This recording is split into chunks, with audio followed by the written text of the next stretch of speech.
Recording.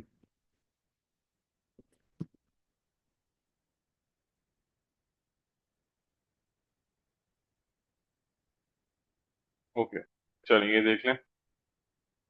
So this is the same specimen paper. Now starting from question number 7, continuing with question number 7, it says the diagram shows the circle with center C and the radius R. The points A and B lie on the circumference of the circle such that angle ACB is given as 2 theta radians, where theta is less than pi by 2. Find in terms of R and theta the perimeter of the shaded region. So अगर आपने perimeter calculate करना है for the shaded region in terms of r and theta. Now one of the things that I need to understand is कि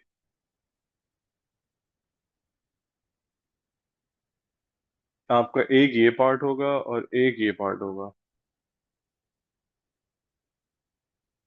दो parts हैं.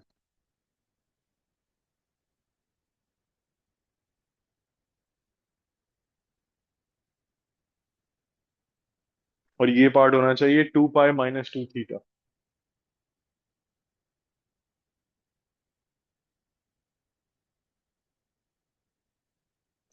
Now for the perimeter, देखें, talking about the larger arc length A B वाले yellow part की मैं बात कर रहा हूँ, that is equal to S is equals to R theta.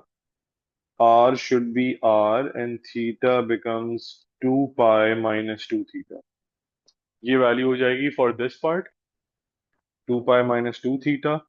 अच्छा, फॉर द ग्रीन लाइन के लिए मुझे यूज करना पड़ेगा कोसाइन रूल.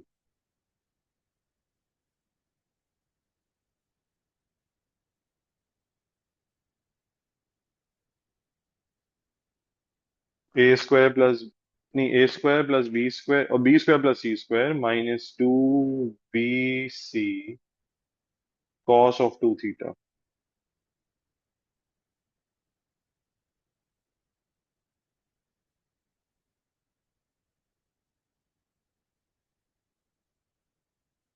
क्योंकि वो आपसे कह रहे हैं कि find in terms of r and theta the perimeter of the shaded reason. I don't think और हम इसमें कुछ भी कर सकते हैं.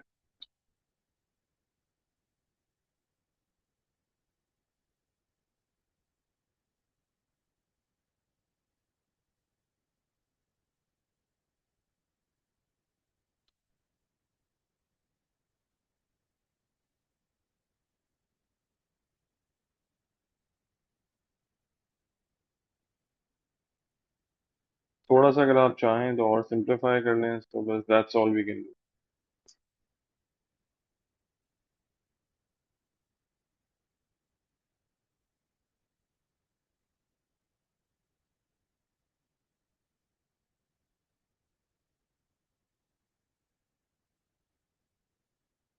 आई डोंट थिंक और इसके अलावा कोई ऐसा ऑप्शन बनता है इसको solve.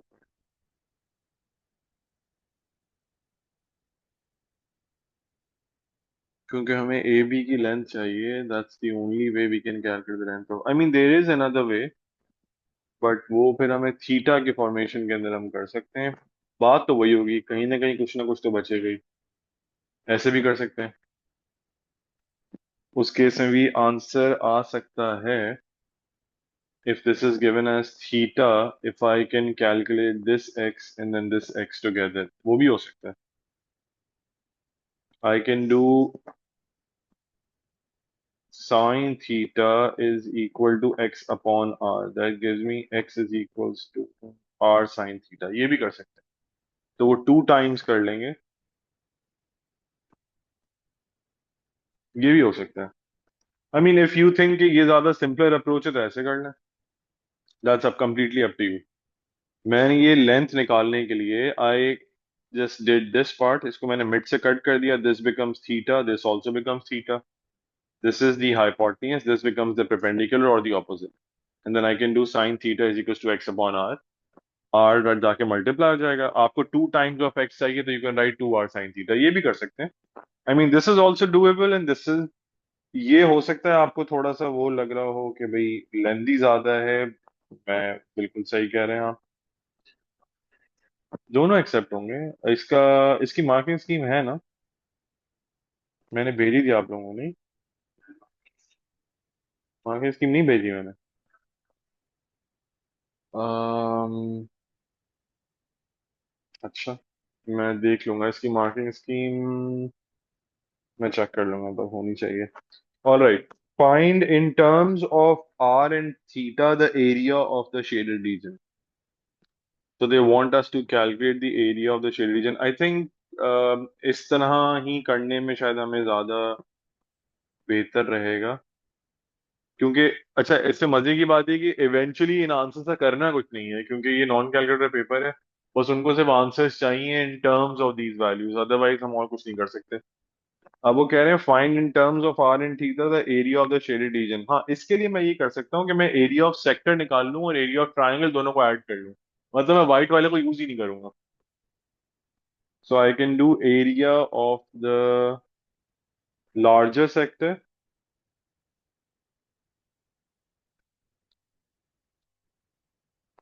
plus the area of triangle, ये हम बिल्कुल कर सकते हैं। So area of the largest sector will be half r square theta। Theta इसमें हो जाएगा 2 पाई माइनस 2 थीटा। और जी, 2 कॉमन कर सकते हैं, वो मैं भी करता हूँ। सो हाफ, और एरिया ऑफ ट्राइंगल में हम क्या करेंगे, half a b sine theta.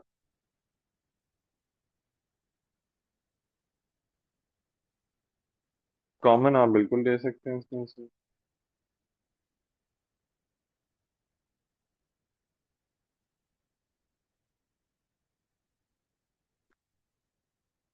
I think here what they are looking for is कि आप इसको सिंप्लीफाई कैसे करते हैं।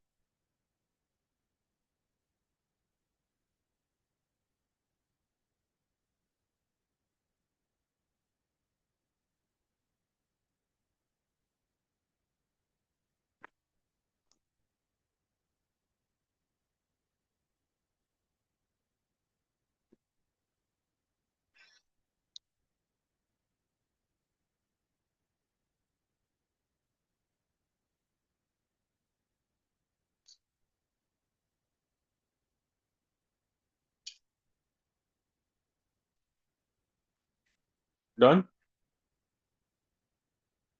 कॉपी कर लिया सबने, समझ आ गया ये। आगे चलें यहाँ से।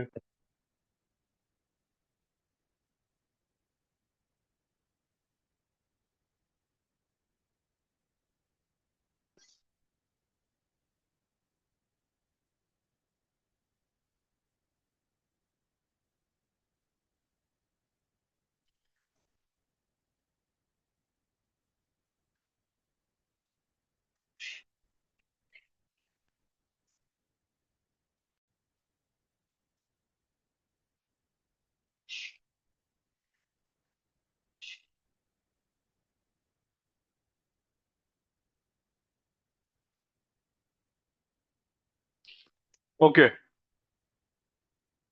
Which year paper is this? I have already shared this paper on the group, ये है ना आप लोगों के पास? मैंने उसको टैग भी किया हुआ है पेपर को अलग से। दोनों पेपर्स हैं, दो प्रैक्टिस पेपर्स हैं, ये अलग से कैम्ब्रिज ने अपलोड किए थे। मैंने दोनों अपलोड किए हैं मैं आपके ग्रुप पे। One is practice paper one. It, या it is a practice paper. Practice paper one, practice paper two. All right. चलें, question number 8। It says it is given that y is equals to tan x and sin 3x। आप कहाँ रहेंगे?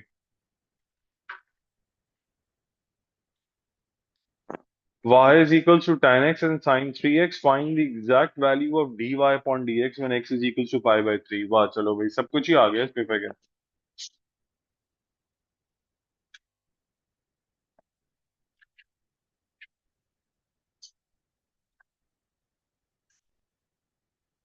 पहले u और v करना पड़ेगा इसको, तो ये हो जाएगा।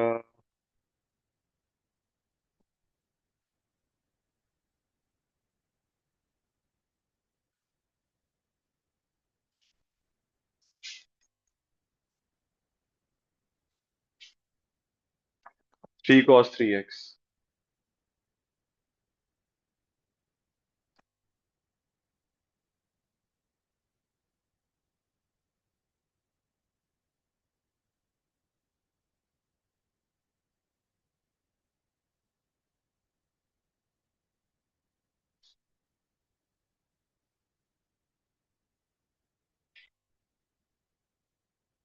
ये तो आपके पास वैल्यू आ रही है। अच्छा, इस पॉइंट पे मैं आपको सजेस्ट ये करूंगा कि इंस्टेड ऑफ कि आप इसको और सिंप्लीफाई करना शुरू कर दें, बेहतर ये है कि जो उन्होंने वैल्यूज प्रोवाइड करी हुई ना वो आप लिख दें इसके अंदर। अब आप इसके बाद इसको पूरा सिंप्लीफाई करें ये सब करें, उससे अच्छा ये है कि आप ये वैल्यूज लिख दें।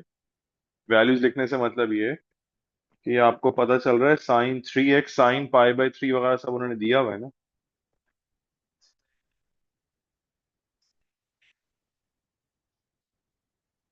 हम्म। लेकिन इसके अंदर एक मसला होगा, इन्होंने हमें sin π वगैरह नहीं बताया हुआ है, वो हमें खुद निकालना पड़ेगा।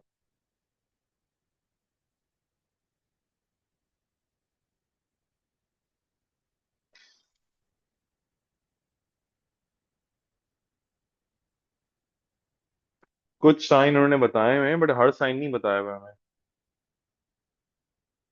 sin π आपको याद होना चाहिए फिर इसका मतलब। And I think the reason why they have given us these values is not because के वो याद नहीं करने हमें, वो इसलिए क्योंकि उनको एग्जैक्ट में आंसर चाहिए। कल भी हम ये बात कर रहे थे ना कि उन्होंने जब ये दिया हुआ है तो हम याद क्यों करें, वो इसलिए क्योंकि अब आप ये नोटिस करें ना 3 से 3 कैंसिल हो गया, sin π तो नहीं दिया हुआ उन्होंने, तो फिर sin π तो हमें याद होना चाहिए। इसलिए आई वुड सजेस्ट कि आप जो है ना वो कुछ वैल्यूज तक जो है वो याद करके जाएं। नहीं, डोमेन तो है ही नहीं कोई इसके अंदर, वाई हम आई वुड से कि जैसे ही पेपर शुरू हो ना जल्दी से बना लें छोटा सा वो। और कुछ बातें याद रखें, अब जैसे ग्राफ से देखें ना, मैंने भी ये याद नहीं रखा हुआ। sin π, sin π वो समझ आता है कि वो घूम के जाता है तो वो हाफ पे जीरो आ जाता है फिर zero. So sin 0 sin π sin 2π is all zero. इस तरह की चीजें याद रखें। फ्लैट लाइन ना, साइन फ्लैट लाइन पे जीरो होता है, क्वाड्रेंट से याद करें ना। फ्लैट लाइन पे साइन जीरो होता है, sin 0 is 0 sin π is 0 sin 2π is 0। इसी तरह से कॉस के लिए वर्टिकल लाइन सेम होती है, कॉस वर्टिकल लाइन पे जीरो होता है, 90 पे जीरो 270 पे जीरो। क्या? 90 तो है ही नहीं। sin π 180 है, π/2 90 होता है। अच्छा, अब ये देखें tan π/3, अब ये आप पढ़ सकते हैं यहां से tan π/3 इज √3। अच्छा, अब दूसरा मसला 3 cos π। cos π क्या होता है? cos π इज -1, ग्राफ याद करें। इसके लिए ग्राफ याद होना बहुत जरूरी है।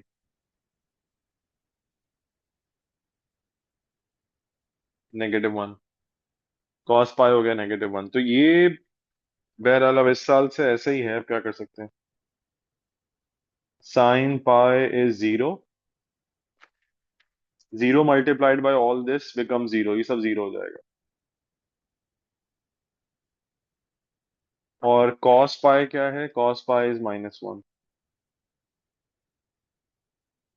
सो you get the answer as -3 √3। देखें, नहीं डोमेन इसमें एडजस्ट नहीं होगी, वो इसलिए क्योंकि डोमेन तो है ही ना हमारे पास, and we are not calculating any inverse value. Domain adjustment is only done if you are calculating the inverse. यहाँ तो कोई इनवर्स नहीं है, इनवर्स तो नहीं दे सकते वो। इनवर्स पता नहीं, आई डोंट नो, पहली दफा पेपर है वो ये करके देते हैं given that sine inverse of half is π/3। I mean बहुत ही घुमाना चाहें क्वेश्चन को जिसमें कि आई वुड से कि अल्लाह करे इतना ना घुमाए। तो अगर वो आपको ऐसे लिख के दे देते हैं कि जी given that cos inverse of half is π/3, अब ये तो कोई बहुत ही अजीब बात हो जाएगी अगर वो इसको ऐसे लिख के दे। But I don't think so कैसे देंगे।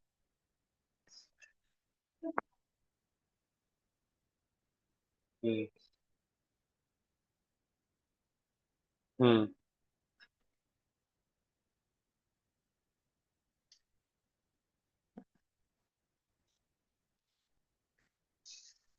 हम्म। हाँ वो, अच्छा मैथ में दिया था उन्होंने इनवर्स वाला ऐसा, 0580 में मैथ में आ चुका है अभी। चलें देखते हैं, पार्ट बी पर आ जाएं। हाँ, साइन इनवर्स 1/2, हाँ तो वो हो जाओ। इट इज, मैं वही कह रहा हूँ कि इस तरह की चीजें हो सकती हैं। आई वुड सजेस्ट कि भाई याद करके जाएं, मेरा तो सजेशन यही है, 90 तक बेसिक एंगल्स याद करें, 180 क्या होता है, 270 क्या होता है, इतना तो याद रख के जाएं। मतलब 0 till 90 तो सारी डिटेल याद करें, 30 45, 0 30 45 60 90, 90 से आगे फिर बेशक सिर्फ क्वाड्रेंट वो देख लें। But you need to be good with the quadrant वाली टेक्निक, के पता हो कि अच्छा ये 45 है तो ये सेकंड क्वाड्रेंट में 135 होगा। ये बात ध्यान में होनी चाहिए। Whatever angle is 45 degrees in the first quadrant is 135 in the second quadrant. जो प्रॉपर्टी 45 पे लगेगी वही 135 पे लगेगी, डिपेंडिंग ऑन कि किसकी बात हो रही है। नहीं बेटा, साइन 45 है तो साइन 135 के इक्वलेंट होगा ना। हाँ, अगर इस तरह की वैल्यूज तो वो। अच्छा, it is given that x is increasing at the rate of 3 units per second, तो क्या दिया भाई ये? X increasing at the rate of 3 units per second.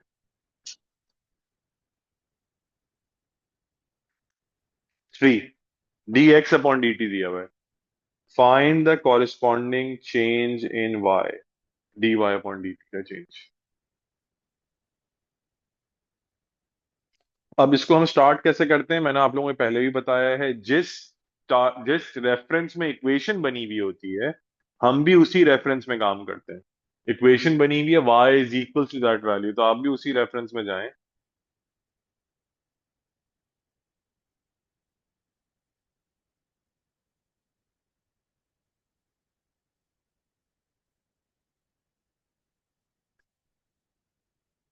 dy upon dt is equal to dy upon dx into dx upon dt. This is what they're asking for. dy upon dx हम निकाल चुके हैं।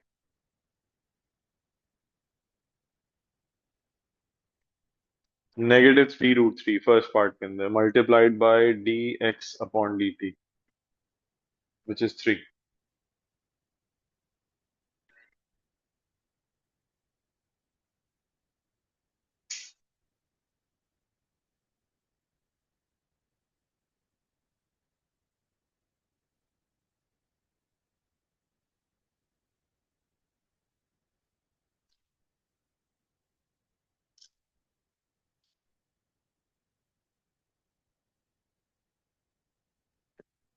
ठीक है।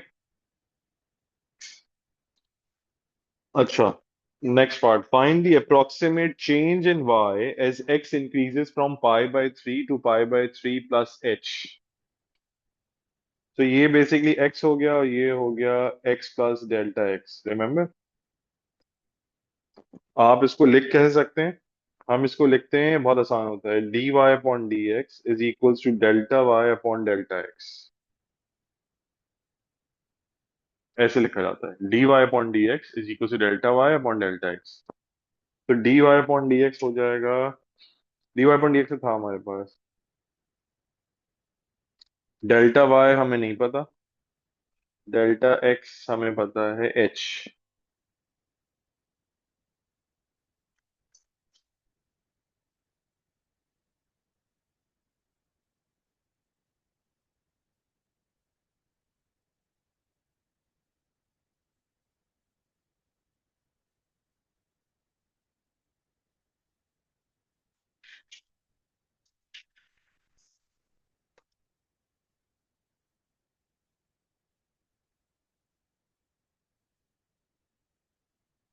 Done, समझ आया?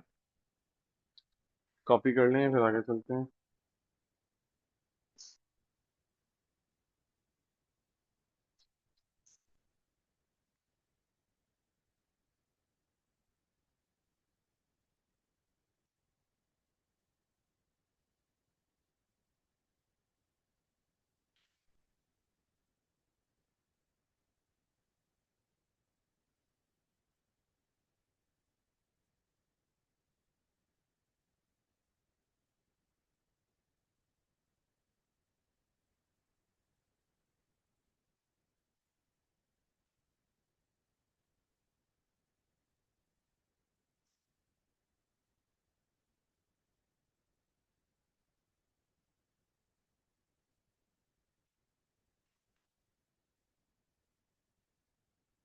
अरे वाह, चलें भी क्वेश्चन नंबर 9 पर आ जाए। says show that 1 upon 2x plus 1 minus 1 upon 2x plus 1 whole square plus 4 upon 4x minus 1 is equal to this. So this is what we need to। अच्छा, इस टाइप के पार्ट्स वो solve क्यों करवा रहे होते हैं पहले? इस टाइप के पार्ट्स इसलिए होते हैं ताकि जब आप फर्स्ट पार्ट सॉल्व करेंगे तो by observation you can solve the second part. Usually इस तरह के पार्ट्स इसलिए बनवाते हैं। सेकंड पार्ट 7 मार्क्स का है। ये वाला ये फर्स्ट पार्ट सॉल्व करें जरा, एक मिनट दीजिएगा। हाँ, वो खतरनाक सवाल है, जस्ट गिव मी 1 मिनट।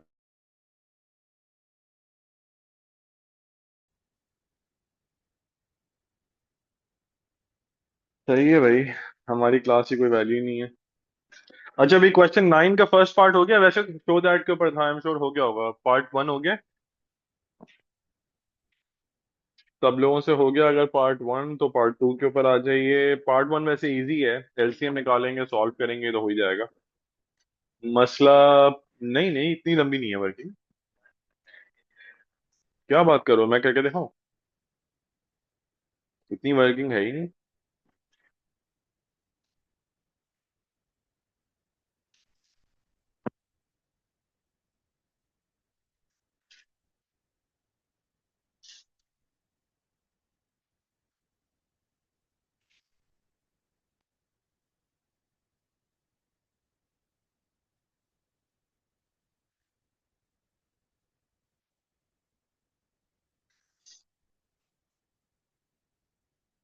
फिर इसको, हाँ, फिर एक्सपेंड करना पड़ेगा, 2 स्टेप्स और होंगे, बट सही है 2 मार्क्स के लिए, आई थिंक सही है क्योंकि कुछ है नहीं ना, आंसर सामने लिखा हुआ है ना। मतलब eventually everybody will be able to get this, ये बात है। अनलेस से किसी ने मैथ ही ना पढ़ी हो तो फिर बात। बट ये हो जाएगा सबसे। अच्छा, अब देखें ये वाला पार्ट देख लें। उन्होंने ये शो दैट वाला पार्ट हमसे क्यों करवाया है, इसलिए कि आप राइट हैंड साइड इंटीग्रेट नहीं कर सकते, आपको इंटीग्रेट करनी पड़ेगी लेफ्ट हैंड साइड।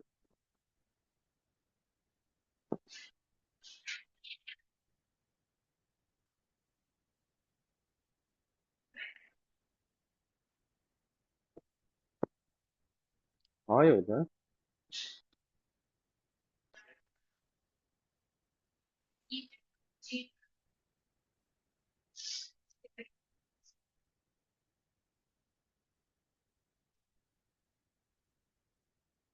ये वैल्यू आ जाएगी क्योंकि इसमें एल एन की जरूरत नहीं है, और फिर उसके बाद last value will be 4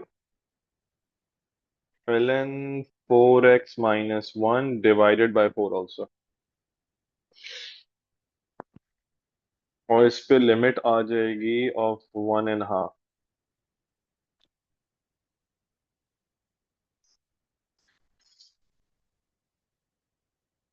and this will be plus 2 multiplied by -1, तो -2 अब प्लस हो जाएगा, तो फिर 2 × 2x + 1। 4 4 cancel, ln 4x - 1।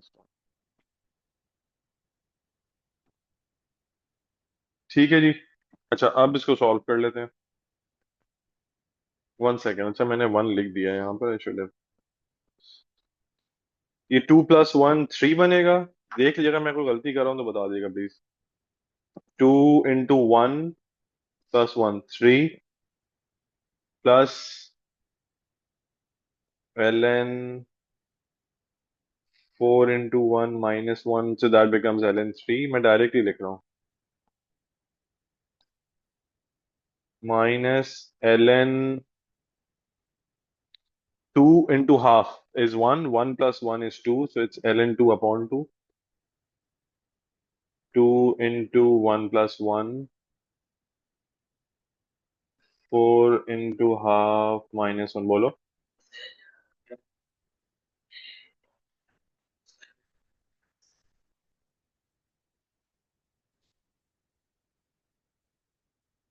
हम्म। न्यूमरेटर जो होता है, सो डिनोमिनेटर के अंदर आता है एक्सप्रेशन का डेरिवेटिव।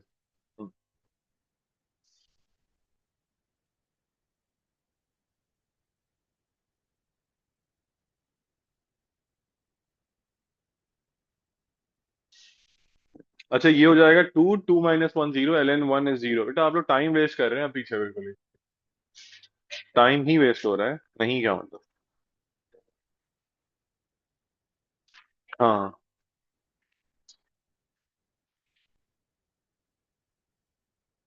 2 दिन में पेपर है, आप कुछ ख्याल करें जरा।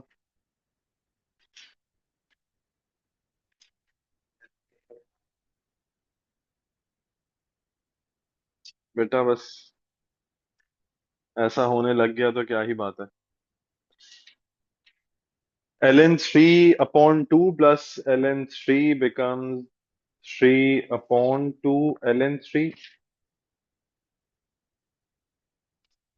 अच्छा 1/6 -1/4।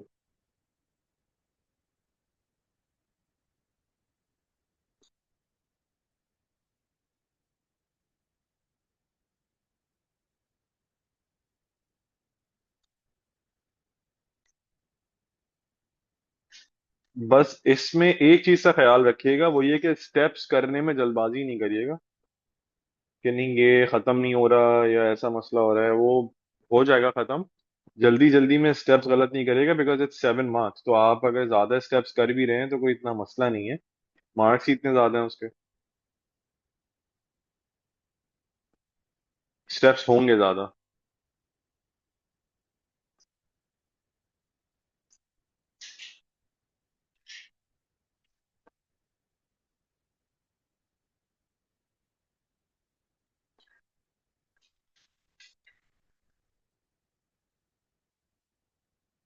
This should be the answer, half ln 27/2, और उन्हें ऑलरेडी ये वेरीफाई भी कर दिया है। It says where p and q are rational numbers, rational numbers का मतलब they are talking about fractional values, so it's 27/2 and then -1/12। Clear है बात। ये देखें। जी वही है सेम। हाँ।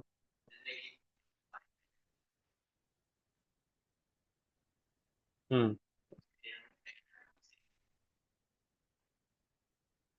एक सेकेंड।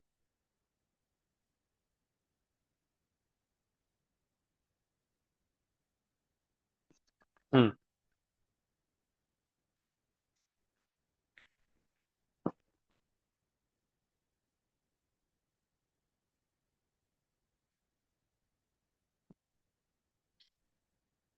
एक सेकेंड।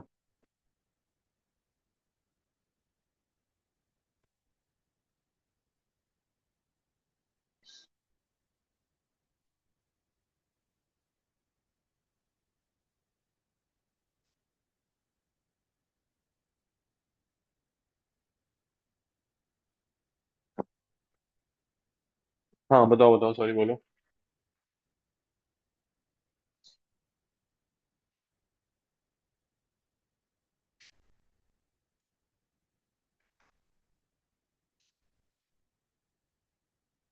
1/2x+1, तो ln 2x+1 डिवाइड बाई 2।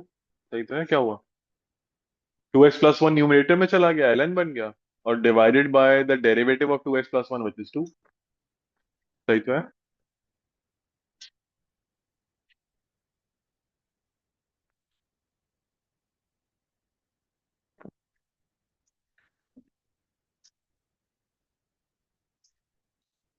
नहीं, म्यूटे में 2 क्यों होगा?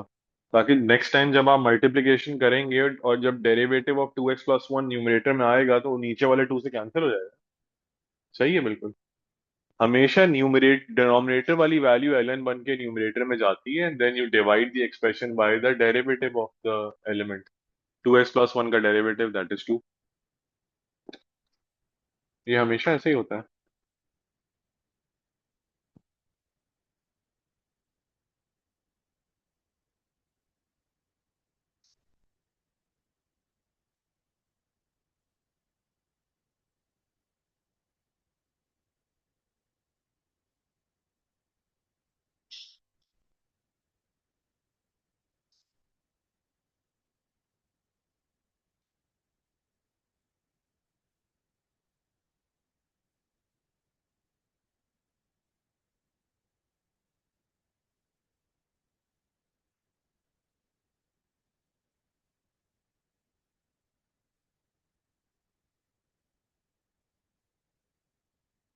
हम्म। समझ आ गया, ये क्लियर है? चलें, लेट्स मूव टू, ओके यार, कर लें सॉल्व। नहीं, सेम पेपर होता है, just the code that's different.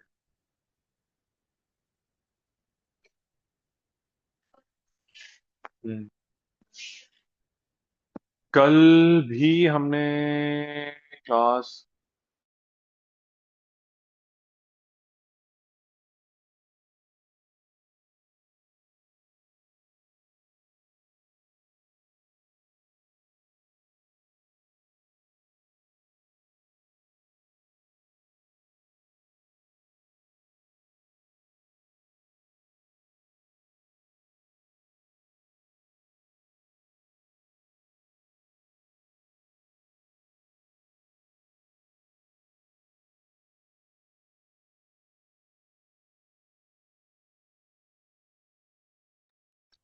चलें भाई, बताएं जल्दी जल्दी। डन, आगे चलें।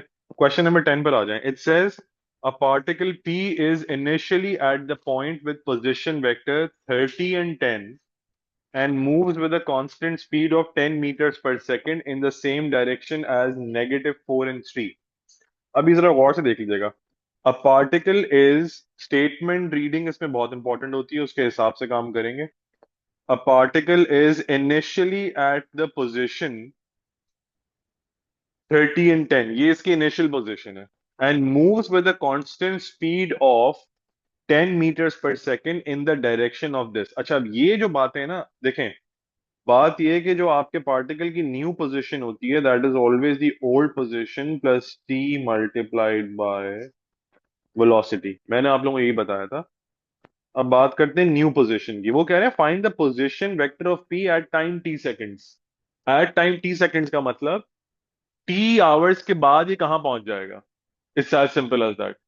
When they are saying find the position of the particle after t seconds और एट टाइम टी सेकंड्स, ये बिल्कुल ऐसी बात है कि मैं आपसे कह रहा हूं कि भाई आप एक जगह हैं, आप यहां पर हैं, आप यहां पे इस स्पीड से स्टार्ट कर रहे हैं, 4 घंटे बाद आप कहां पहुंचेंगे, सिंपल सी बात। अब क्योंकि उनको टाइम नहीं पता, इसलिए उन्होंने टी लिख दिया है। इसका मतलब आपको एक्सप्रेशन बनाना है। एक्सप्रेशन कैसे बनेगा? ओल्ड पोजीशन है आपके पास 30 and 10, T multiplied by velocity, ये मसला है। अच्छा, अब एक बात ये देख लें जरा। देखें, वेलोसिटी के लिए उन्होंने क्या किया हुआ है। वेलोसिटी के there are two parts to it. Velocity has magnitude and it has direction. कुछ केसेस में क्या होता है, आपको ट्रिक करने के लिए वो मैग्नीट्यूड डायरेक्शन अलग अलग बता देते हैं। अब यहाँ वो कर क्या रहे हैं, वो आपसे कह रहे हैं कि भाई वो स्पीड फॉलो कर रहा है 10 की और डायरेक्शन ये है। हमारा काम है इनको मर्ज करना। हमारा काम है इन दोनों वैल्यूज का मर्ज करना। अच्छा, ये दोनों वैल्यूज मर्ज होती किस तरीके से है? इन दोनों वैल्यूज को मर्ज करने का तरीका ये है। हाँ, इसका एक और हल क्या हो सकता था? देखें, इसका एक तो ये ऑप्शन है। एक ऑप्शन ये है जब वो आपको direction as a vector formation में देते हैं। एक ऑप्शन और होता है इसका, ऑप्शन नंबर 2, जब वो ये वैल्यू बेरिंग में दे देते हैं, या कभी कभार एंगल में भी दे सकते हैं। वो मसला नहीं है। अगर इन्होंने बेरिंग या एंगल दे दिया होता ना, तो मैं क्या करता, मैं 10 मीटर, लेट्स से, मैं ये इसलिए बता रहा हूँ ताकि जो सबको मसला होता है इसके अंदर थोड़ा सा, लेट्स से मैंने आपसे कह दिया कि इट इज मेकिंग, वो लिखते किस तरह से इन वैल्यूज को। अगर उनको बेरिंग लिखना होता है ना, तो बेरिंग वो लिख देते हैं 30 डिग्रीज, फॉर एग्जाम्पल। मैं ऐसे भी लिख सकता हूँ। अच्छा, या फिर वो क्या कर सकते हैं, वो लिख सकते हैं angle of 60 degrees to the x axis और टू द हॉरिजॉन्टल एक्सिस, कुछ भी कर सकते हैं ऐसी बात। हॉरिजॉन्टल एक्सिस से बात कर लें, बेरिंग की बात कर लें, कुछ भी कर लें, आप वैसी अकल लड़ाएं उसका।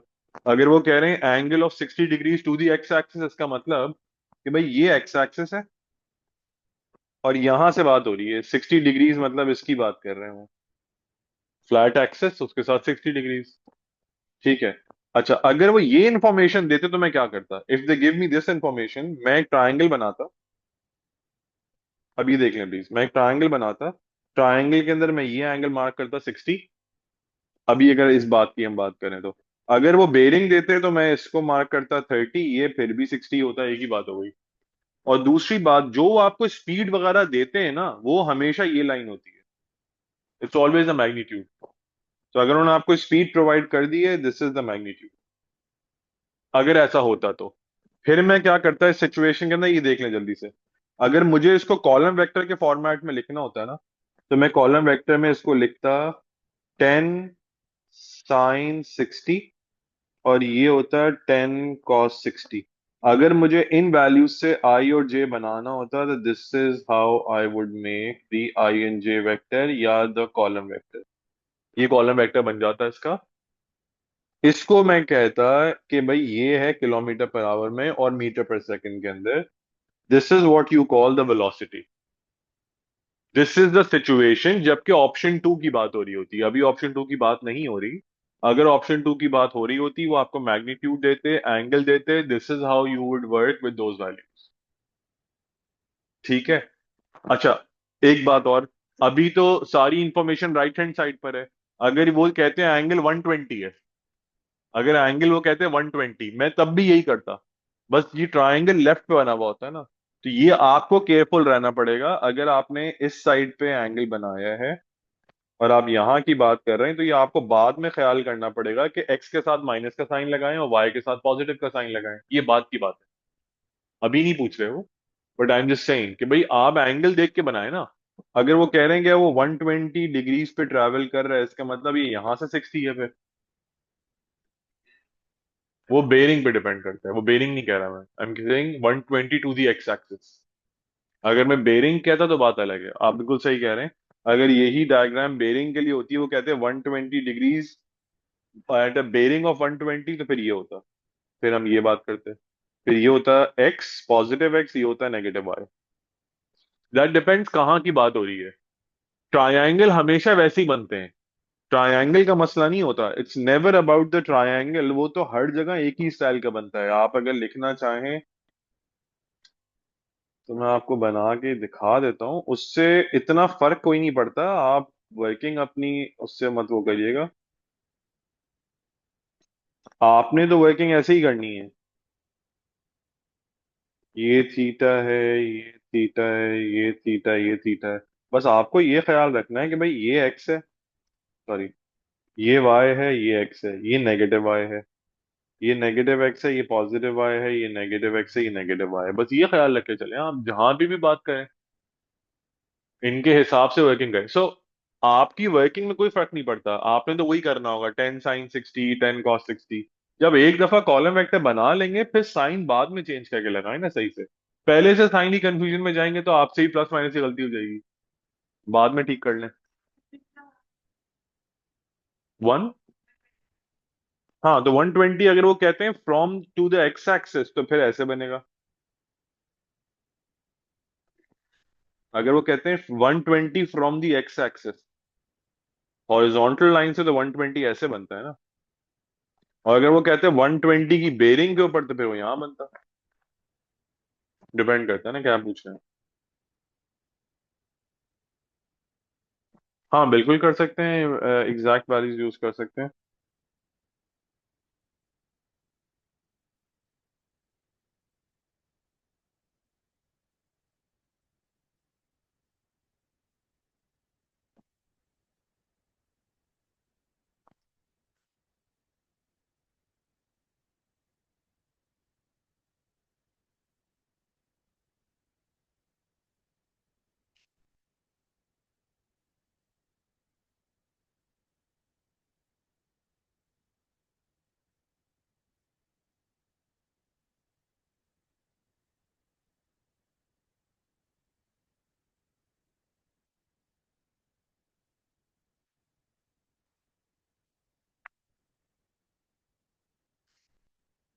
अच्छा, नेक्स्ट इस पर आ जाएं। ये सब उन्होंने अभी नहीं पूछा हुआ है। अभी की जो वर्किंग है वो ये है।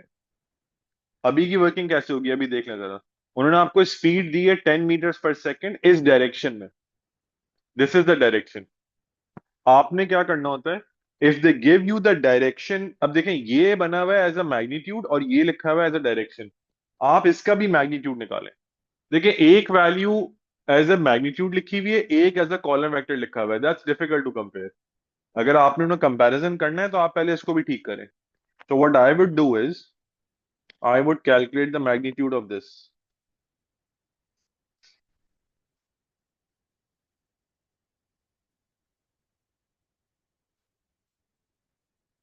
इसका मैग्नीट्यूड निकालूंगा तो मेरे पास वैल्यू आ जाएगी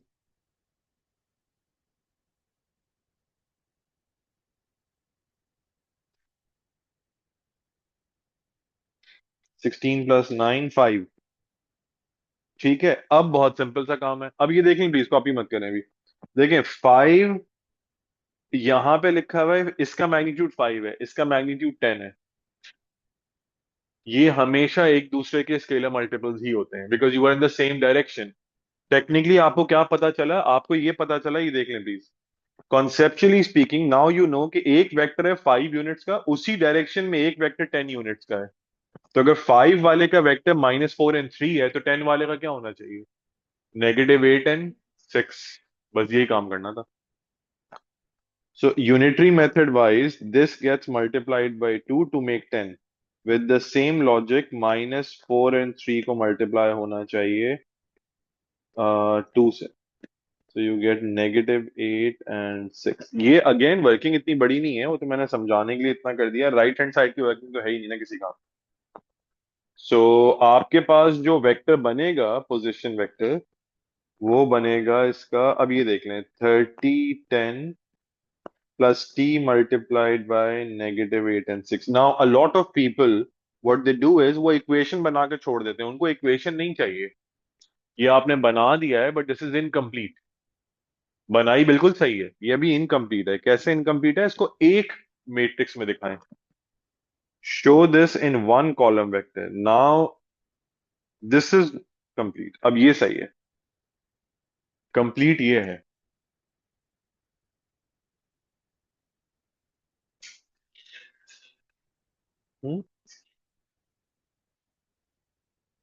पैरेलल है ना एक दूसरे के, वेक्टर वाला कॉन्सेप्ट है ना. एक दूसरे के पैरेलल है तो स्केलर मल्टीपल भी होंगे. सेम डायरेक्शन है ना, बता तो रहे हैं यहाँ पर. This speed in the same direction as this. बेटा पैरेलल हो गए ना, सेम डायरेक्शन मतलब एक ही डायरेक्शन में जा रहे हैं. एक डायरेक्शन में जाएंगे तो पैरेलल ही हुए ना. अच्छा.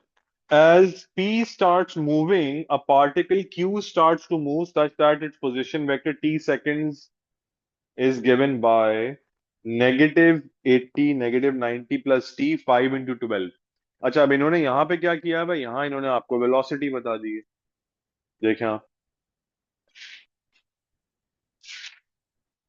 Now they given us the velocity. वो आपसे पूछ के रहे हैं स्पीड. स्पीड क्या होगी, इसी का मैग्नीट्यूड निकाल दें आप.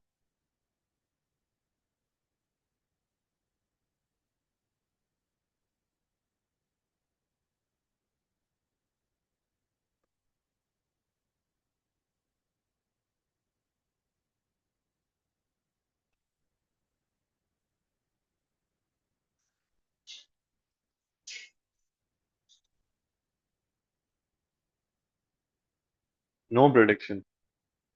आई थिंक थोड़ा सा मुश्किल ही होगा, इसलिए क्योंकि नॉन कैलकुलेटर आ रहा है फर्स्ट टाइम, तो डेफिनेटली मुश्किल ही लगेगा. बट खैर, अगर आप पूरे पेपर में नोटिस करें, मुझे तो कहीं कैलकुलेटर की नीड भी फील नहीं हुई वैसे. फील हुई है कहीं? नहीं. हाँ, सही है. 13 meter per second. Find the distance between P and Q when T equals to 10. अच्छा, टू पार्ट्स टू इट. अगर वो कहते हैं कोलाइड कर रहे हैं तो मैं दोनों इक्वेशंस को आमने सामने रख देता. अभी वो कोलाइड कोलिजन की बात नहीं कर रहे. वो ये कह रहे हैं कि ये 10 सेकंड के बाद कहाँ पहुंचे हुए होंगे. तो आप दोनों की अलग अलग पोजीशन निकालें, 10 सेकंड्स पे कहाँ कहाँ होंगे. कैसे निकलेगी पोजीशन अलग अलग? पी की पोजीशन के लिए यू हैव द इक्वेशन. वो है 30 - 8 × t. पी की ये पोजीशन है और 10 ही डालो. पी के लिए ये वैल्यू आ गई. ठीक है जी. और क्यू के लिए क्या होगी? क्यू की तो अपनी पोजीशन है. क्यू का वेक्टर भी दिया हुआ है. इस फॉर्मेट में भी आई थिंक छोड़ सकते हैं, वैसे उन्होंने दिया हुआ तो है. आई डोंट थिंक इसके मार्क्स कट करेंगे इस चीज पे, बट खैर पूरा बना दे तो अच्छा है, क्योंकि उन्होंने खुद भी ऐसे ही दिया हुआ है। हाँ दूसरी बात सर, हमें ये आईजे में लिखना होगा? नहीं, कोई जरूरत नहीं है आईजे में लिखने की। क्वेश्चन जिस फॉर्मेट में होता है आप भी उसी फॉर्मेट में वर्किंग किया करें।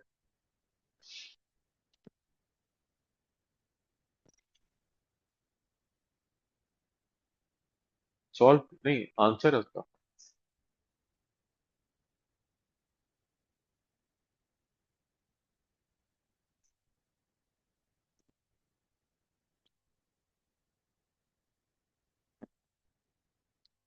-30 and 30।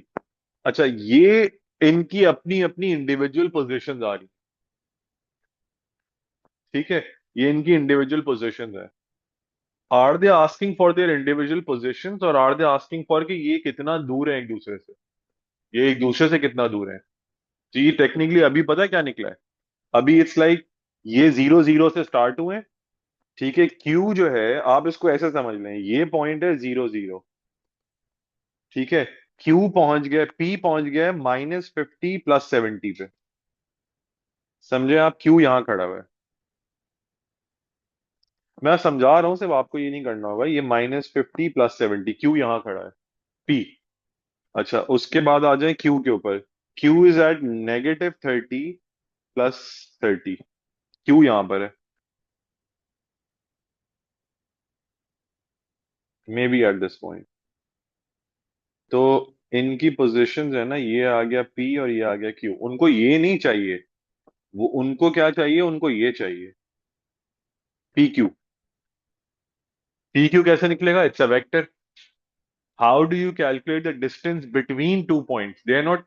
हमेशा, अब मैं इसलिए ये बात इस तरह से बता रहा हूं कि आप रट के मत चले जाएगा, पेपर के अंदर हो सकता है वो ये कह देंगे पी कहां पर है और क्यू कहां पर है, फिर तो यही आंसर होगा। अगर वो ये कह रहे हो identify there positions after 10 second, this is the answer. So paper में ये देखिएगा कि क्या पूछ रहे हैं, अगर वो कह रहे हैं उनकी पोजीशन बता दें, दिस इज द आंसर। अगर वो कह रहे हैं ये दोनों एक दूसरे से कितना दूर हैं, या identify the vector P Q, तो वेक्टर पी क्यू बताइएगा। अब अभी वो कह रहे हैं मैग्नीट्यूड, तो मैग्नीट्यूड के लिए आपको पहले पी क्यू निकालना पड़ेगा। पी क्यू कैसे निकलेगा?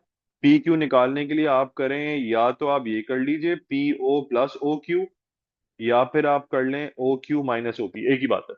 कुछ लोग O Q minus O P लिखते हैं, कुछ P O plus O Q लिखते हैं, दैट्स बोथ द सेम, कोई फर्क नहीं पड़ता।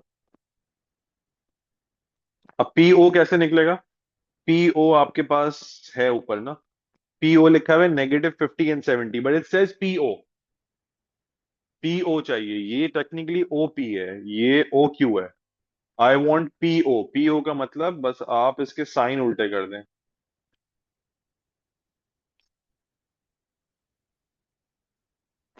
और ओ क्यू का मतलब,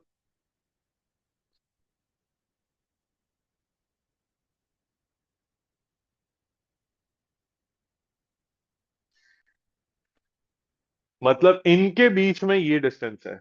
आप समझ रहे हैं बात? मतलब कोई अगर इस वक्त पी पे स्टैंड कर रहा है, तो उसको 20 यूनिट्स आगे आना पड़ेगा, 40 यूनिट्स डाउन जाना पड़ेगा, तो वो क्यू पे पहुंच जाएगा। तो अगर आपको पी क्यू का डिस्टेंस चाहिए तो आपको इसके थ्रू निकालना पड़ेगा, that will be the magnitude of p q. इन सारे पार्ट्स के अंदर मैं समझाने के लिए स्टेप्स ज्यादा करता हूं, आपके स्टेप्स इतने नहीं लगेंगे, क्योंकि ये 3 मार्क्स के लिए लग रहा है कि बहुत ज्यादा स्टेप्स हैं, विच इज करेक्ट, इतने स्टेप्स नहीं होते।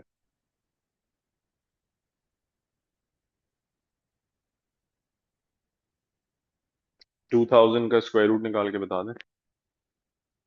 और नहीं, क्यों, कैसे निकालेंगे 2000 का स्क्वायर रूट? हाँ, लेकिन एक काम कर सकते हैं ना, सर्ट फॉर्म में आंसर दे सकते हैं, देखा, ये पढ़ने वाले लोग हैं।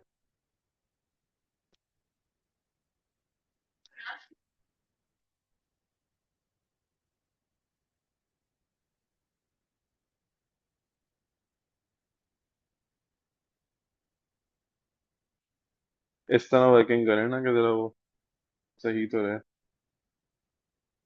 2000 को आई कैन राइट एज, कुछ आसान आसान वर्किंग बता दें, 20 × 100।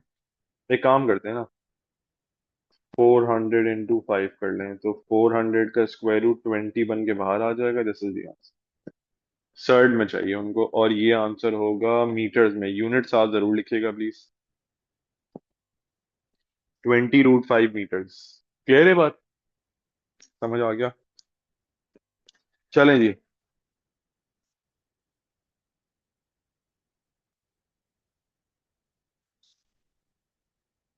वही तैयारी अभी भी आराम से तैयारी वगैरह करें, हो जाएगा पेपर इंशाल्लाह। आपसे ज्यादा टेंशन मुझे A2 वालों की हो रही है। उनका एएस का तो P1 सुना है कि हुआ है, बट A2 के तो कोई नहीं हुआ। A2 का भी है ना, मंडे को आपके साथ P3 है ना। P3 is very tough. तो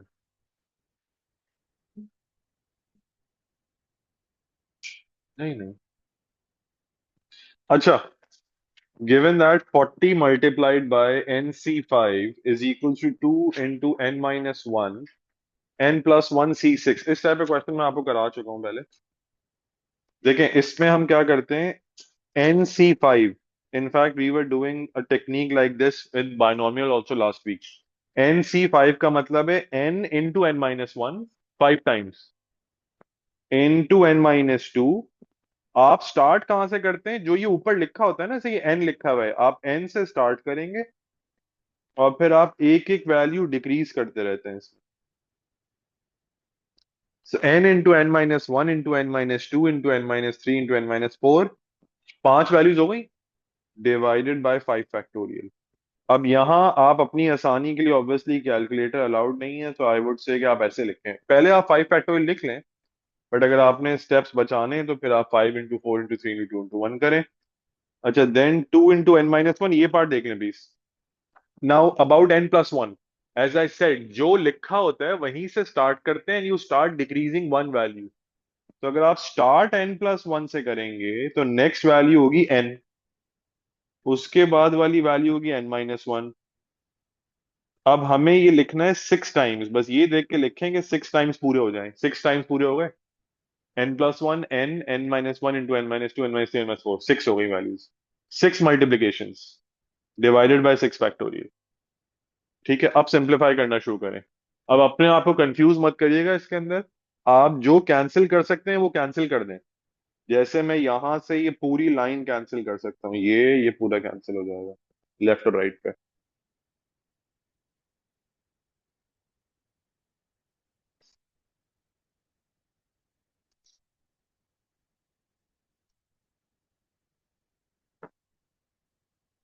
never try to multiply these values, क्योंकि फिर तो डेफिनेटली गलती होगी, और 3 मार्क्स के लिए उसमें इतनी वर्थ है भी नहीं क्या मल्टीप्लिकेशन।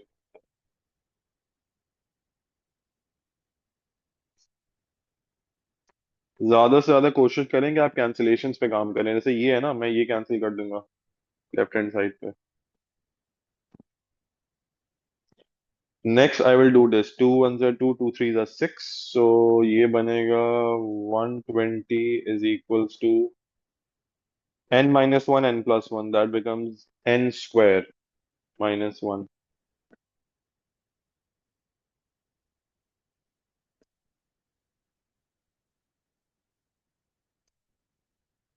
अब 11 आपको -1 लिखने की जरूरत नहीं है, चाहे तो लिख भी दें। मैं तो खैर इसको इलेबरेट कर देता हूँ इस तरीके से कि भाई आप लिख दें और इसके आगे लिख दें रिजेक्टेड। अच्छा, there are two different types of answers. एक होता है नॉट पॉसिबल और एक होता है rejected. There is a difference. Rejected का मतलब आंसर इज पॉसिबल, आप कंसिडर नहीं कर रहे। नॉट पॉसिबल का मतलब हो ही नहीं सकता। जैसे 1/0 इज इन्फिनिटी, वो तो नॉट पॉसिबल है ना। Time negative, not possible.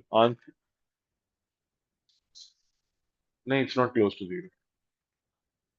1/infinity is close to zero, 1/0। वो तो ये वाली कंडीशन होती है, हम भी तो करते हैं क्वेश्चंस के अंदर। 1/0 is infinity and then 1/infinity is zero. तो वो तो हमें यूज करनी पड़ती है कहीं कहीं पे, आप लोगों को नहीं करनी होती इतनी यूज। पॉइंट ये है कि दो अलग वैल्यूज हैं, एक रिजेक्टेड होती है वैल्यू और एक नॉट पॉसिबल होती है। टाइम नेगेटिव आ रहा है, वो तो पॉसिबल ही नहीं है ना। But n as a -11 value is possible, अभी हम नहीं करते, A2 में ये पॉसिबल होता है। इसको फिर आप नॉट पॉसिबल नहीं लिखते, इसको आप रिजेक्टेड लिखते हैं, आपको चाहिए नहीं ना। अब जैसे क्वेश्चन में लिखा हुआ है कि x should be greater than 0। अब आपके पास x आ गया 5 और -4, तो पॉसिबल तो है ना -4, आपको चाहिए नहीं ना, तो रिजेक्टेड लिखे ना उसको। 5 को सर्कल कर दें या बस तो, लेकिन मेंशन जरूर करते हैं। इसी तरह जब आप लॉग सॉल्व करते हैं तो उसमें भी इस तरह की वैल्यूज आती। हाँ, तो वो इसलिए हमें देखना पड़ता है इन वैल्यूज को। समझ आ गया, ये क्लियर है। अच्छा, एक क्वेश्चन और भी है अभी, वाह भाई, मैं समझा था ये खत्म। और ये कितने हैं क्वेश्चन और? दो और हैं अभी। चलें, क्वेश्चन नंबर 12 पर आ जाए। अच्छा, इसमें again we should bring all the log values to one side first.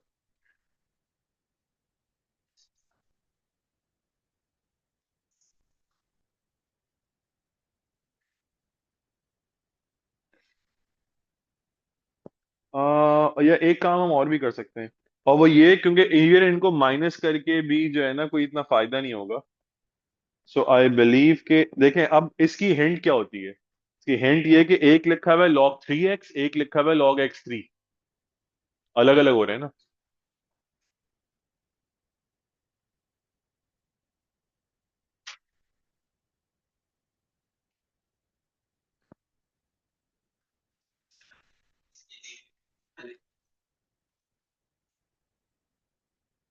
y consider कर लें इसको।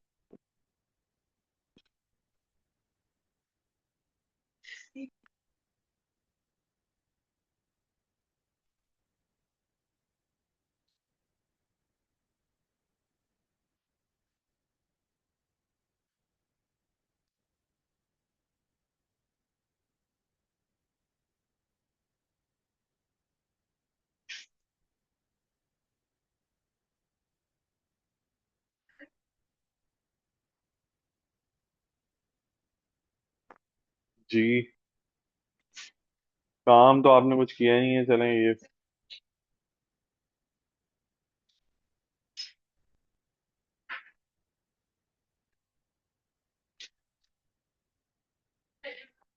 हम्म।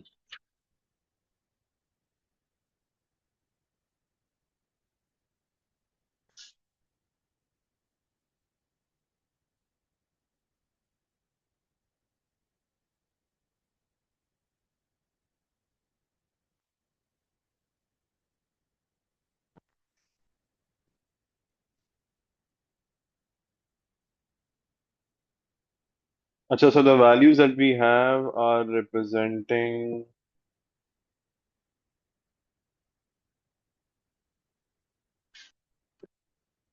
Now what we can do is, देखें अब यहाँ पे थोड़ा सा ख्याल करिएगा, giving an answers as powers of 3, so if you move x to the other side,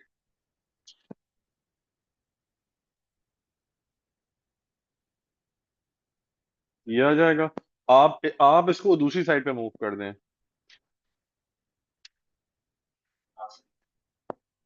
sign कुछ नहीं होगा, 1/5 becomes 5। अच्छा, they're saying as a power of 3, तो आप इसको सॉल्व मत करिएगा, बस मैं छोड़ देंगे यहीं पे ऐसे।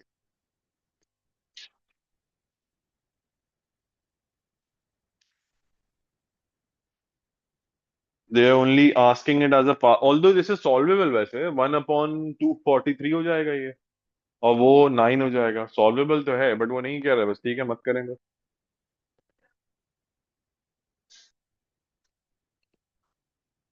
आई थिंक कर दें, वो डिपेंड करता है। I think maybe they might write in the marking scheme as a special case के भाई छोड़ दें फिर, if the student is already. Generally तो वैसे student is not following the instruction, I would say, मतलब इसके अंदर एक्चुअल बात तो ये हो रही है कि आप इंस्ट्रक्शन फॉलो नहीं कर रहे।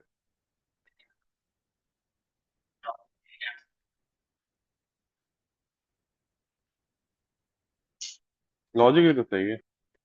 डन, जो है हो गया सॉल्व। हम्म। कोई फर्क नहीं पड़ता, उससे भी आया था आंसर, उससे भी इक्वेशन बन जाती। इट डजेंट मैटर आपने log x3 को सपोज किया वो या log 3x को सपोज किया वो। हाँ।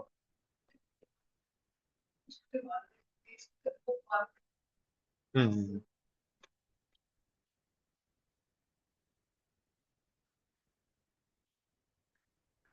चलें आगे।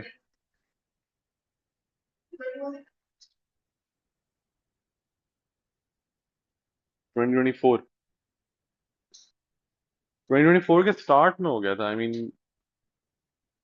इनफैक्ट 2023 के एंड में हो गया था, बिकॉज वो दे गिव 2 years ऑफ वो देते हैं ना तकरीबन 1.5 to 2 years का टाइम देते हैं अहेड ऑफ।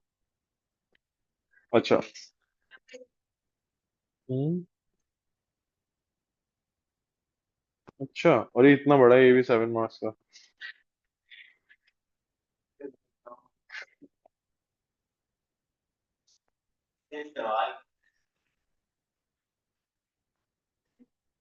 नहीं नहीं, 12 होते हैं, इसमें ज्यादा है।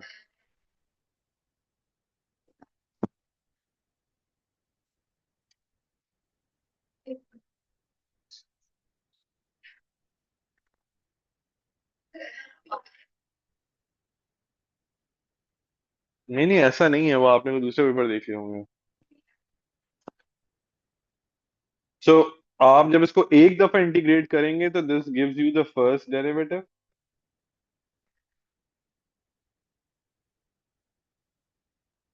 and it says the curve has a gradient of what was the answer for the previous question? ये वाला, ये है ना answer, 3 to the power -5 and 3 to the power of 2। सो इसमें ग्रेडियंट आएगा 5 and the x value is 0।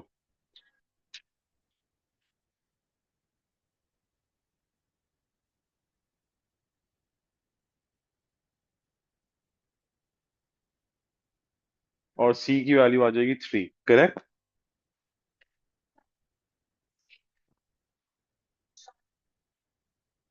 Hmm. Non calculator के इसलिए papers कम provided हैं क्योंकि मैं आपको बहुत अच्छा आइडिया क्या बताऊं ना, मैं भी क्लासेस में यही बात कहता था, आप लोगों को भी मैंने यही कहा था, सॉल्व करते रहें, कैलकुलेटर वहां यूज करें जहां जरूरत फील हो, because 80% of the time you won't feel the need to use a calculator, जरूरत ही नहीं पड़ती ना। तो इसलिए ऐसा नहीं है कि आपने कैलकुलेटर यूज किया है या नहीं किया है, क्या प्रॉब्लम है कि वो, तो that's not how it works, तो वो आपको पता चल जाता है। अच्छा। नहीं, ऐसा नहीं है। 2e to the power of 3x plus 2x square plus 3। So +3 and then dot dx।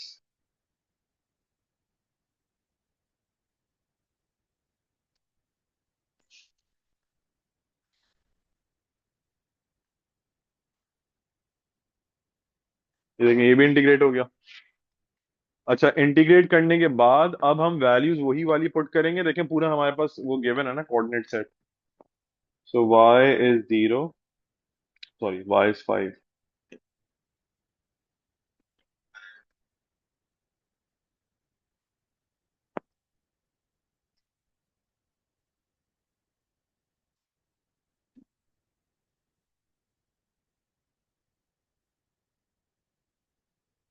Anything to the power 0 is 1, ख्याल रखिएगा इस बात का।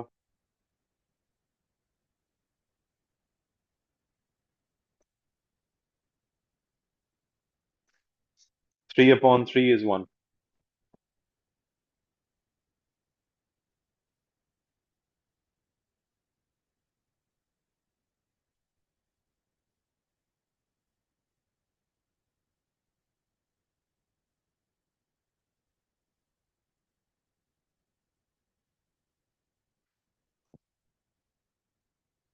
इसके बाद 14 भी करते हैं ताकि बस पेपर खत्म हो जाएगा फिर।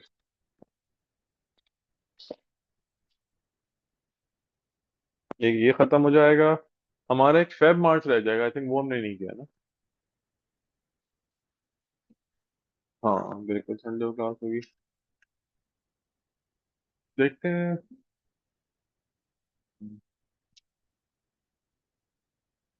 हम्म। चलें जी, क्वेश्चन 14 पर आ जाए, आप लोगों का फेवरेट क्वेश्चन आ गया। ये सॉल्व कर लिया, कॉपी कर लिया सबने, डन। कॉपी कर लें। Favourite question.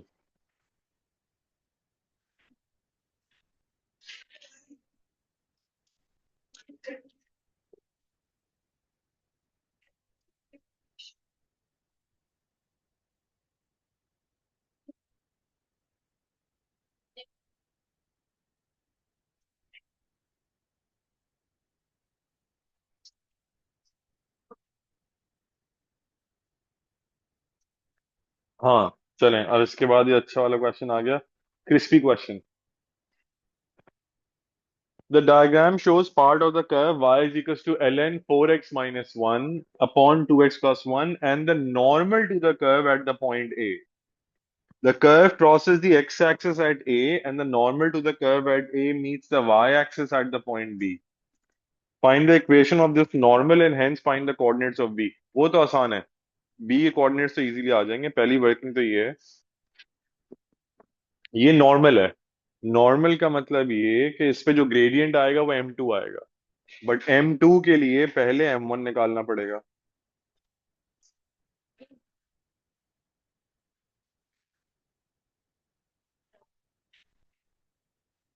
मतलब आपको वर्किंग इसके ऊपर करनी पड़ेगी, ये तो m1 है। m1 निकलता है dy अपॉन dx करके, राइट। पहले हम निकालते हैं dy अपॉन dx। अच्छा, dy अपॉन dx का भी एक मसला है। dy अपॉन dx कर तो लेंगे, लेकिन पहले से थोड़ा सा माइंड मैपिंग कर लें। देखिए, एक तो पहली बात ये कि कभी भी डायरेक्टली नॉर्मल पे नहीं जाया जाता अनलेस कि वो कोई ट्रिक क्वेश्चन ना दे दें। I mean if they provide me with the gradient of the normal पहले से, और फिर मुझसे वो बाकी डिटेल्स पूछें तो बात अलग है। अगर वो आपसे नॉर्मल पूछते हैं तो डायरेक्टली नॉर्मल पे नहीं जाया जाता। You always calculate D Y upon D X first और फिर आप नॉर्मल पे जाते हैं। अच्छा, D Y upon D X as a derivative तो आप निकाल लेंगे, बट उसमें एक्स की वैल्यू क्या पुट करेंगे वो नहीं पता। कैसे पता? एक्स जीरो थोड़ी है, एक्स जीरो नहीं है, वाई जीरो है। तुम लोगों को काम करना है प्लीज तो करो, नहीं तो बाहर चले जाओ, क्योंकि इस तरह तो कुछ भी समझ में नहीं आएगा ना, मैंने थोड़ी करना है सारे paper. D Y upon D X जब आप निकाल लेते हैं उसमें पुट करने के लिए एक्स चाहिए होता है। अब एक्स तो यहाँ है नहीं, लेकिन हमें एक बात पता है सिर्फ कि ए कोऑर्डिनेट पे वाई जीरो है। अब पहले मुझे वाई जीरो पुट करना होगा, पहले मुझे इसका एक्स कोऑर्डिनेट निकालना पड़ेगा। So the first thing that we need to do is, आप रखें वाई जीरो।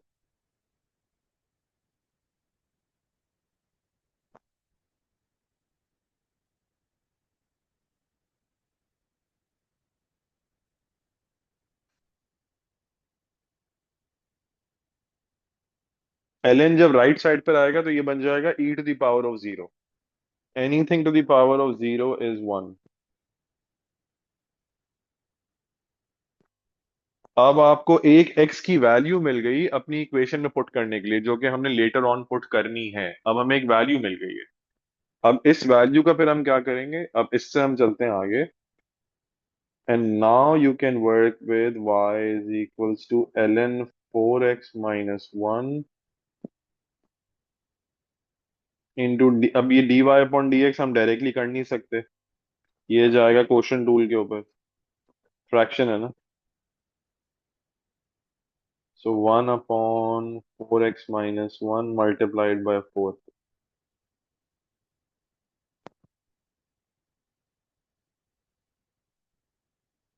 और v प्राइम है 2।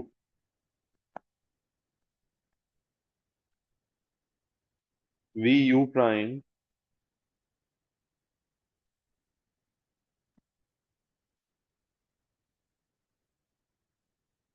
माइनस u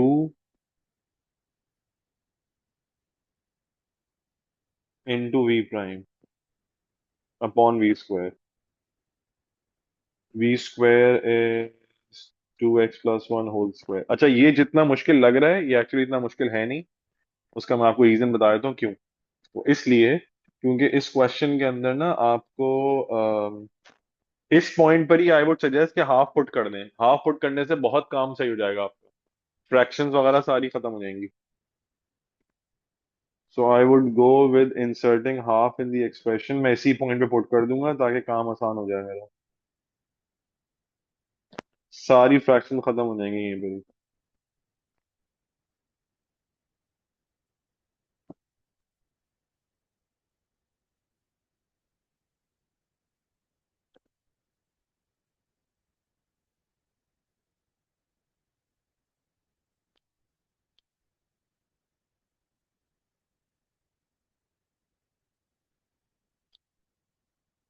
2 माइनस 1 1, खत्म ही हो जाएगा ना। So it's like 2 into 4।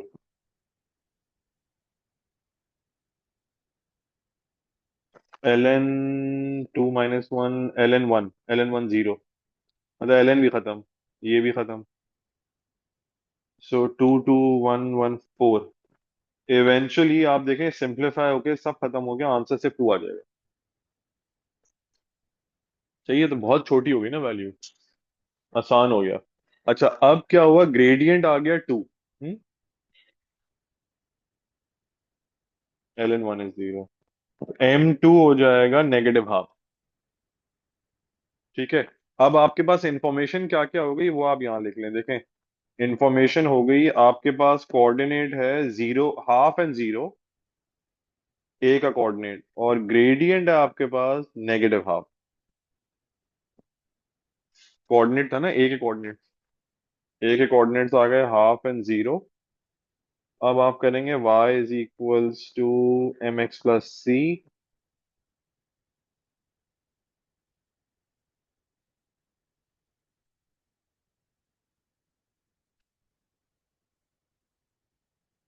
Are they asking for the equation? अच्छा,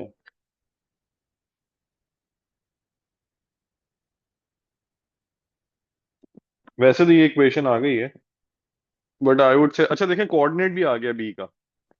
B is actually the y intercept, right? तो y इंटरसेप्ट से ऑटोमेटिकली इतना काम तो हमारा वैसे ही हो गया। अच्छा, एज फॉर दीज कोऑर्डिनेट्स,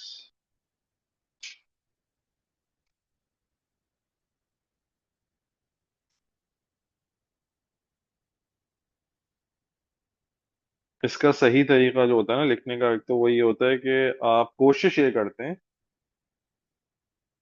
कि x के साथ नेगेटिव नहीं हो इन वैल्यूज में, मतलब start of the equation negative नहीं होना चाहिए और फ्रैक्शन नहीं होना चाहिए, बेहतर ये होता है। So this is your answer. क्या? नहीं, दोनों केसेस एक्सेप्ट कर लेते हैं, वो मार्किंग स्कीम में आपको लिखा हुआ है वो नजर आता है, बट एक्सेप्ट ये भी कर लेते हैं। वैसे 9 मार्क्स इसके लिए ज्यादा नहीं है वैसे, ये अच्छी बात है, लेकिन चले, अच्छी बात है।